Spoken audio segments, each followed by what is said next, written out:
Lecture में हम बात करेंगे about the autonomic nervous system pharmacology. So this is the base of the pharmacology. First thing I want to tell you, this is the base of the pharmacology. If you want to build your building of pharmacology, you have to make sure कि आपका base pharmacology का मजबूत है, and that is what ANS pharmacology. Okay, so आज हम बात करेंगे about the कौन कौन से न्यूरोट्रांसमीटर एक्ट करते हैं, कैसे सिंथेसाइज होते हैं, ठीक है, कौन कौन से रिसेप्टर्स होते हैं. So before studying about the drugs acting on it, we should start from the base. Okay, that is from physiology. Okay, so as you all know, nervous system is anatomically divided into two subdivisions. कौन सा? Central और peripheral. Central includes what? Brain and spinal cord, and peripheral includes what? Neurons which are located outside the brain and spinal cord. मतलब any nerve जो कि enter कर रही है और leave कर रही है what? Central nervous system. Okay. So peripheral nervous system is now again divided into what? Efferent division and afferent division. Efferent neurons क्या करते हैं? अब peripheral nervous system में क्या थे? न्यूरॉन्स थे. तो efferent neurons क्या करेंगे? They carry signals away from the brain and spinal cord. Brain and spinal cord से दूर लेके जाते हैं सिग्नल, ठीक है, टू व्हाट? Peripheral tissues. तो ब्रेन स्पाइनल कॉर्ड से अगर कोई आपको मैसेज कन्वे करना है तो वो कौन लेके जाएगा? ईफ्रेंट. और वही सिग्नल्स ब्रेन के पास कौन लेके आता है?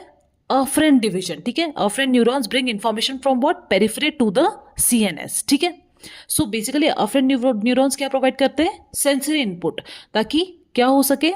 इफरेंट डिवीजन मॉड्यूलेट कर सके फंक्शन को थ्रू रिफ्लेक्स आर्क और न्यूरल पाथवेज. तो efferent division is again divided into what? Autonomic system and what? Somatic system. देखो, सोमैटिक सिस्टम क्या होता है? This is involve in the voluntary control of function, जैसे what? Contraction of the skeletal muscle. ठीक है, तो ये क्या है? It is voluntary in nature. हम किसकी बात करेंगे आज? Autonomic nervous system. So autonomic nervous system is the division, sub division of what? Peripheral nervous system. तो autonomic nervous system is like it is involuntary in nature. It regulates the everyday requirements or everyday activity of the body without conscious participation of mind. मतलब ये involuntary है nature में, इसलिए इसको हम क्या बोलते हैं? विसरल और वेजिटेटिव नर्वस सिस्टम और इनवॉलंटरी नर्वस सिस्टम. ठीक है, it is composed of what? Efferent neurons. देखो, ऑटोनॉमिक नर्वस सिस्टम में क्या होते हैं? इफरेंट न्यूरॉन्स होते हैं. अभी के लिए हम सिर्फ किस पे कंसंट्रेट करेंगे? ऑटोनॉमिक नर्वस सिस्टम पे. तो it is composed of what? Efferent neurons, जो कि किसको इनर्वेट करते हैं? या तो विसरल स्मूथ मसल को इनर्वेट करेंगे, ठीक है, या फिर कार्डिक मसल को करेंगे, वेस्कुलेचर और exocrine gland like lacrimal glands and all. ठीक है, so therefore it helps in controlling what? Digestion, cardiac output, blood flow and glandular secretion. ठीक है, तो अब ऑटोनॉमिक नर्वस सिस्टम हम इसकी जो बात कर रहे हैं वो किसके अकॉर्ड, किस में सब डिविजन है ये आपने देख लिया. ठीक है, तो ऑटोनॉमिक नर्वस सिस्टम जो हम डायरेक्ट हम बात करते हैं, ये अब डिवाइडेड होता है किसमें? Parasympathetic, sympathetic and एंट्रिक nervous system. ठीक है, सो पैरासिम्पैथेटिक नर्वस सिस्टम, जिसको हम क्या बोलते हैं? Craniosacral outflow. ठीक है, तो जो फाइबर होते हैं पैरासिम्पैथेटिक नर्वस सिस्टम के, ये कहाँ से ओरिजिनेट होते हैं?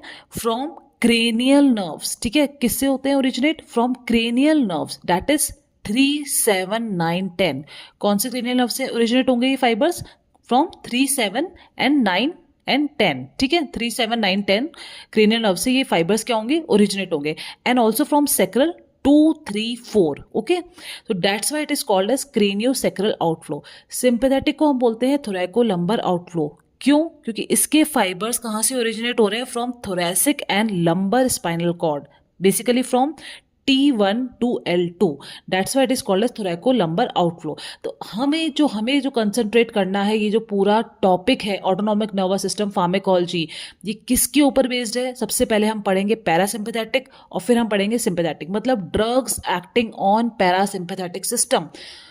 उसके बाद हम क्या पढ़ेंगे? Drugs acting on sympathetic system. तो सबसे पहले तो अब हम यहीं पे डिवाइड कर लेते हैं. यहीं पे आप देख लीजिए, समझ लीजिए, ये बहुत इंपॉर्टेंट है कि ड्रग्स जो कि स्टिमुलेट करेगी पैरासिम्पैथेटिक सिस्टम को, और दूसरी ड्रग की कैटेगरी हम क्या पढ़ेंगे? जो इसको एंटागोनाइज करेगी, जो इसकी एक्टिविटी को ब्लॉक करेगी. तो दो हो गए. ठीक है, पैरासिम्पैथोमिमेटिक, ठीक है, और एंटी, जो इसके एंटी काम करेगी, ठीक है, वो आगे हम डिटेल में देखेंगे। ऐसे ही सिंपैथेटिक में जो इसको स्टिमुलेट करेंगी ड्रग्स और जो इसको इनहिबिट करेंगी। तो 4 कैटेगरी के टॉपिक्स आएंगे जो कि बहुत बहुत ज़्यादा इंपॉर्टेंट है, ठीक है। तो अब जैसे आपने देखा कि suppose this is cranial nerves originating from here, brain and spinal cord, ठीक है। तो brain stem and spinal cord से ओरिजिनेट होते हैं बेसिकली। तो होता क्या है कि ये जो फाइबर होते हैं, ठीक है, यहाँ से जो भी फाइबर्स निकल रहे हैं वो फाइबर्स क्या करते हैं, ये सिनेप्स फॉर्म करते हैं कहाँ पर, गैंग्लियन में, बिफोर सप्लाइंग द ऑर्गन। तो यहाँ पर आप देख रहे हैं कि यहाँ से जो भी फाइबर निकल रहा है वो किसको सप्लाई कर रहा है, ऑर्गन को। लेकिन बीच में क्या हो रहा है वो जानना बहुत जरूरी है। तो क्या होता है, यहाँ से कोई भी ऑटोनॉमिक फाइबर जो भी है यहाँ से रिलीज हो रहा है, ठीक है, यहाँ से ओरिजिनेट हो रहा है, वो क्या होगा, सबसे पहले गैंग्लियन में क्या बनाएगा, साइनेप्स बनाएगा। साइनेप्स के बाद वो किसको सप्लाई करेगा, पर्टिकुलर ऑर्गन को सप्लाई करेगा, ठीक है। तो ये जो साइनेप्स बना रहा है, इस वजह से ये जो फाइबर है ये 2 पार्ट्स में डिवाइड हो जाता है। 2 पार्ट्स मतलब कैसे, 2 टाइप से हो जाता है। एक तो हो गया प्री गैंग्लियोनिक फाइबर और एक हो गया पोस्ट गैंग्लियोनिक फाइबर, ठीक है। तो अब हमने देखा था एक तो होता है पैरासिम्पैथेटिक, एक होता है सिंपैथेटिक। तो पैरासिम्पैथेटिक नर्वस सिस्टम में जो प्री गैंग्लियोनिक फाइबर्स हैं वो क्या होते हैं, बड़े होते हैं या लार्जर होते हैं than what, post ganglionic fibres. मतलब जो गैंग्लियन होता है वो लोकेटेड होता है very close to organ which is to be supplied by the neurons, ठीक है। सिंपैथेटिक नर्वस सिस्टम में क्या होता है, जो प्री गैंग्लियोनिक फाइबर्स होते हैं वो शॉर्टर होते हैं in length as compare to post ganglionic fibres. या तो क्या होंगे, इक्वल होंगे, या फिर क्या होता है, प्री गैंग्लियोनिक क्या होते हैं, स्मॉलर होते हैं in length as compare to what, post ganglionic fibres, ठीक है। So this is all done. अब हम बात करते हैं यहाँ पर सबसे इंपॉर्टेंट, हमने मेन कंसेप्ट सब समझ लिया, ठीक है। गैंग्लियन में यहाँ पे मैंने एन लिखा हुआ है, this is what, receptor, type of receptor, जो कि हम आगे पढ़ेंगे, निकोटिनिक रिसेप्टर, ठीक है। तो निकोटिनिक रिसेप्टर एन टाइप, ठीक है। So nicotinic receptors which are present at ganglion are called as N type, ठीक है। अब बात आती है सबसे इंपॉर्टेंट कि न्यूरोट्रांसमीटर कौन सा प्रेजेंट होता है। तो अगर पैरासिम्पैथेटिक फाइबर्स है, पैरासिम्पैथेटिक सिस्टम है, यहाँ पे जो फाइबर्स है ऑटोनॉमिक फाइबर्स, ठीक है, वहाँ पे गैंग्लियन पे जो न्यूरोट्रांसमीटर, प्रिंसिपल न्यूरोट्रांसमीटर है, ठीक है, प्री गैंग्लियोनिक फाइबर्स के वहाँ पर, वो कौन सा होगा neurotransmitter, it will be acetylcholine, ठीक है। तो acetylcholine is the principal neurotransmitter at what, neuromuscular junction as well as at all pre ganglionic fibres. जितने भी प्री गैंग्लियोनिक फाइबर्स हैं वहां पर आप देख सकते हैं सबसे मेन न्यूरोट्रांसमीटर क्या है, acetylcholine, okay. So this is one point, ठीक है।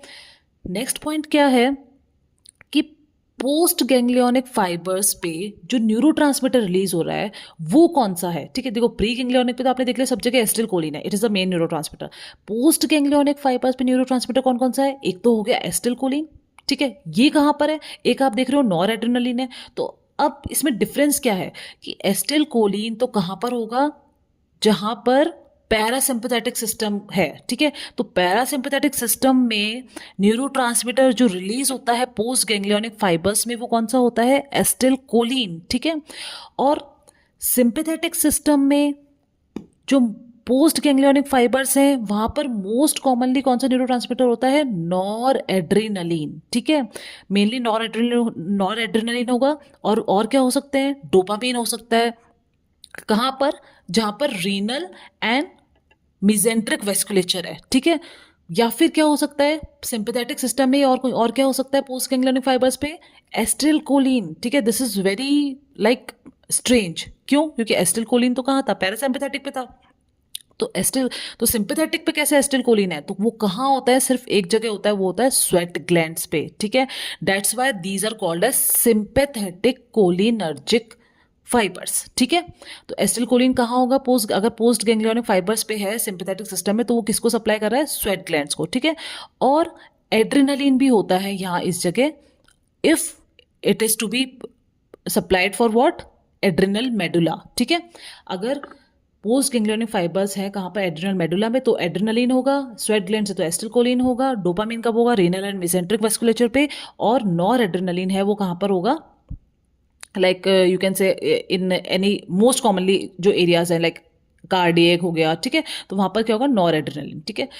So this is the whole concept about what, कि विच, तो आपको यहाँ तक आपको क्या समझ में आया कि कौन सा न्यूरोट्रांसमीटर कहाँ प्रेजेंट है, ये सबसे इंपॉर्टेंट बात है, ये इंपॉर्टेंट पॉइंट है ध्यान रखने के लिए। और दूसरा कि कौन सा फाइबर कहाँ सप्लाई करेगा, ये आपको ध्यान रखने की जरूरत है, ठीक है।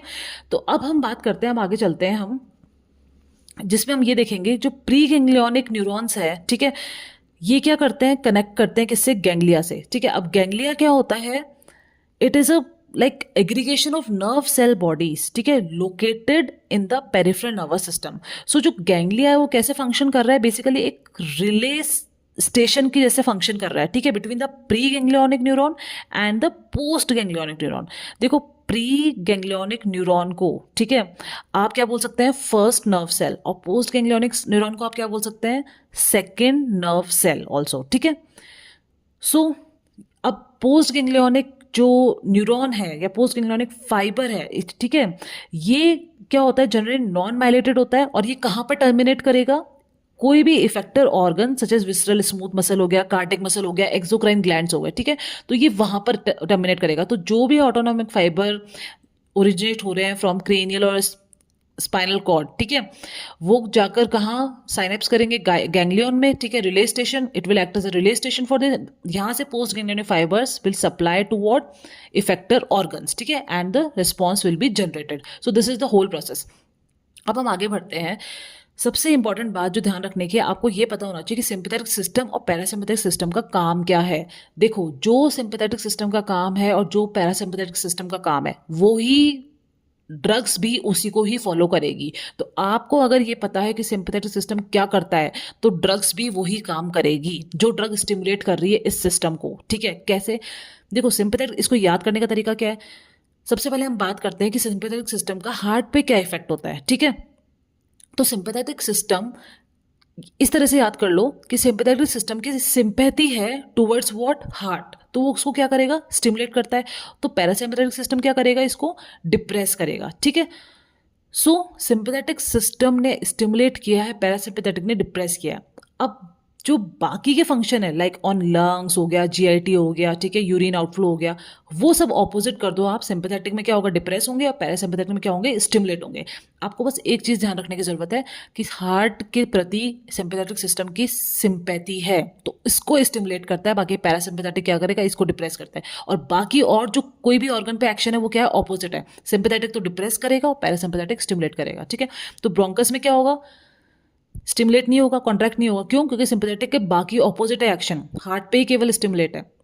तो ब्रोंकस में सिंपैथेटिक का क्या है, डायलेशन है, और पैरासिम्पैथेटिक का क्या है, कॉन्ट्रैक्शन है। तो देखो हम यहाँ से एक बार पूरा चैप्टर समझ लेते हैं, जो भी अब चैप्टर्स आगे आएंगे या जो भी टॉपिक आगे आएंगे उसको हम समझते हैं कि सिंपैथेटिक सिस्टम अगर ब्रोंकस को डायलेट कर रहा है, या फिर हम पैरासिम्पैथेटिक का लेके चलते हैं कि सबसे पहले हम कोलिनर्जिक के बारे में पढ़ेंगे। तो पैरासिम्पैथेटिक कॉन्ट्रैक्ट कर रहा है अगर ब्रोंकस को, तो जो ड्रग एक्ट करेगी पैरासिम्पैथेटिक सिस्टम में, स्टिमुलेट करेगी, मतलब जो एस्टिल कोलिन जिसमें न्यूरोट्रांसमीटर है, मतलब कोलिनर्जिक ड्रग बोलते हैं उनको, ठीक है।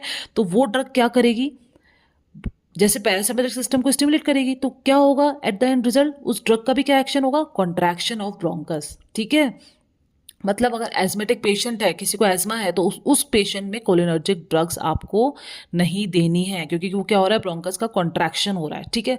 और एंटीकोलिनर्जिक ड्रग्स क्या करेगी, इसको डायलेट कर देगी, ठीक है, ऑपोजिट एक्ट करेगी, क्योंकि इसको ब्लॉक करेगी इसके काम को, ठीक है। फिर है जीआई मोटिलिटी, तो सिंपैथेटिक सिस्टम क्या करेगा, डिक्रीज कर देगा, और पैरासिम्पैथेटिक इंक्रीज कर देगा। यूरिन आउटफ्लो, सिंपैथेटिक डिक्रीज करता है, रिटेंशन करेगा यूरिनरी का, और पैरासिम्पैथेटिक क्या करता है, इंक्रीज करता है, ठीक है। ऐसे ही प्यूपिल में क्या होगा, सिंपैथेटिक सिस्टम मिड्रियासिस करेगा, मतलब डायलेट करेगा प्यूपिल, और पैरासिम्पैथेटिक क्या करता है, मियोसिस, मतलब प्यूपिल को कंस्ट्रिक्ट कर देगा, ठीक है, छोटा कर देगा।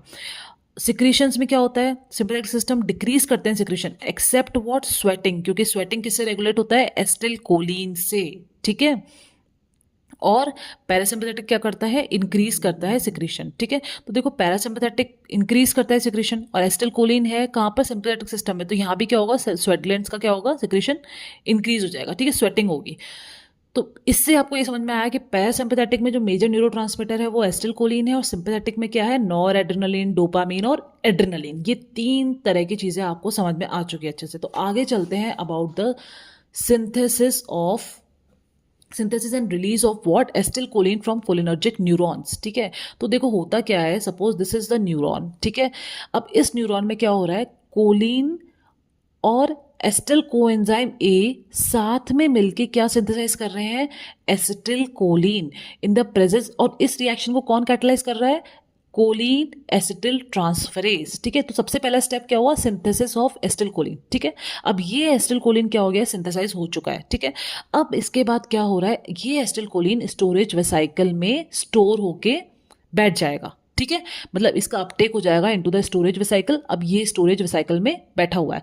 अब क्या होगा, कोई नर्व इम्पल्स आएगा या फिर कोई न्यूरोनल इम्पल्स आएगा एक्सन में। ठीक है, उससे क्या होगा, कैल्शियम चैनल ओपन होंगे, कैल्शियम अंदर की साइड जाएगा, अंदर रिलीज होएगा कैल्शियम। ठीक है, calcium will trigger what, release of neurotransmitter from storage vesicle. तो ये स्टोरेज वेसाइकल को फ्यूज कर देगा from the cell membrane of what, neuron. ठीक है, तो जैसे ये स्टोरेज वेसाइकल यहाँ से फ्यूज होगा तो इससे एक्सोसाइटोसिस प्रोसेस के थ्रू ये न्यूरोट्रांसमीटर क्या होंगे, रिलीज हो जाएंगे। कहाँ पर, इन द साइनेप्टिक क्लेफ्ट। ठीक है, जैसे ये न्यूरोट्रांसमीटर जो कि स्टोरेज वेसाइकल में थे, न्यूरोनल इम्पल्स आया तो कैल्शियम के सहायता से ये क्या हो गए हैं, सेल मेम्ब्रेन ऑफ न्यूरॉन से फ्यूज होके एक्सोसाइटोसिस होके ये कहां पर रिलीज हो गए, साइनेप्टिक क्लेफ्ट में। This is the synaptic cleft and this is the effector organ. ठीक है, जिसके ऊपर क्या है, रिसेप्टर प्रेजेंट है।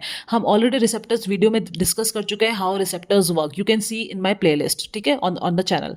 तो अब ये जो एसिटिलकोलिन रिलीज हुआ है साइनेप्टिक क्लेफ्ट में, अब इसकी फेट क्या है कि ये कहां पर एक्ट करेगा, पोस्ट साइनेप्टिक रिसेप्टर, और ये यहां पर एक्ट करके पर्टिकुलर इंट्रासेलुलर रेस्पॉन्स जनरेट करेगा। ठीक है, और क्या कर सकता है ये प्री साइनेप्टिक रिसेप्टर्स पे भी एक्ट कर सकता है। प्री साइनेप्टिक मतलब ये साइनेप्स है तो इससे पहले हम बोलते हैं प्री साइनेप्टिक, और ये साइनेप्स के बाद है तो उसको बोलते हैं हम पोस्ट साइनेप्टिक। ठीक है, तो प्री साइनेप्टिक रिसेप्टर या तो क्या करते हैं, इंक्रीज करते हैं release of neurotransmitter from their own neuron, auto receptors, या फिर फ्रॉम एडजॉइनिंग न्यूरॉन्स, हीटरो रिसेप्टर। तो या तो ये क्या करते हैं, प्री साइनेप्टिक रिसेप्टर इंक्रीज करेंगे न्यूरोट्रांसमीटर का रिलीज। अब ये डिपेंड करता है कि कौन सा न्यूरोट्रांसमीटर है, तो इंक्रीज कौन करेगा, अगर निकोटिनिक रिसेप्टर है, निकोटिनिक है, या फिर आप एड्रेनर्जिक में आगे पढ़ेंगे बीटा रिसेप्टर है। ठीक है, और डिक्रीज कब करेंगे, मतलब स्टिमुलेट होने पर भी ये न्यूरोट्रांसमीटर का रिलीज डिक्रीज करेंगे। तो वो कौन से रिसेप्टर होते हैं, मस्करेनिक, ठीक है, और अल्फा 2 रिसेप्टर। मतलब प्री सिनेप्टिक अल्फा 2 अगर स्टिमुलेट हो गया तो भी न्यूरोट्रांसमीटर का रिलीज क्या करेगा, डिक्रीज करेगा। जबकि होता क्या है कि स्टिमुलेट होने पर न्यूरोट्रांसमीटर का रिलीज इंक्रीज होता है। ठीक है, तो अब क्या होगा, प्री सिनेप्टिक रिसेप्टर पे एक्ट करके अपना न्यूरोट्रांसमीटर का रिलीज करवाएंगे। ठीक है, या फिर डिक्रीज करवाएंगे। और तीसरी चीज क्या होती है कि ये न्यूरोट्रांसमीटर जो एसिटिलकोलिन रिलीज हुआ है, यहाँ पर एक एंजाइम होता है एसिटिलकोलिनेस्ट्रेस, एस्टरेस, मतलब तोड़ देगा किसको, एसिटिलकोलिन को। किसमें, कोलिन और एसिटेट में। अब क्या होगा, ये जो कोलिन है, कोलिन का रीअपटेक हो जाता है वापस कहाँ पर, inside the neuron from this channel. ठीक है, कोलिन है सोडियम के साथ। ठीक है, this step is the rate limiting step of the neurotransmitter synthesis. ठीक है, so this is the way how acetylcholine is synthesized from the neuron. ठीक है, and how the response is generated.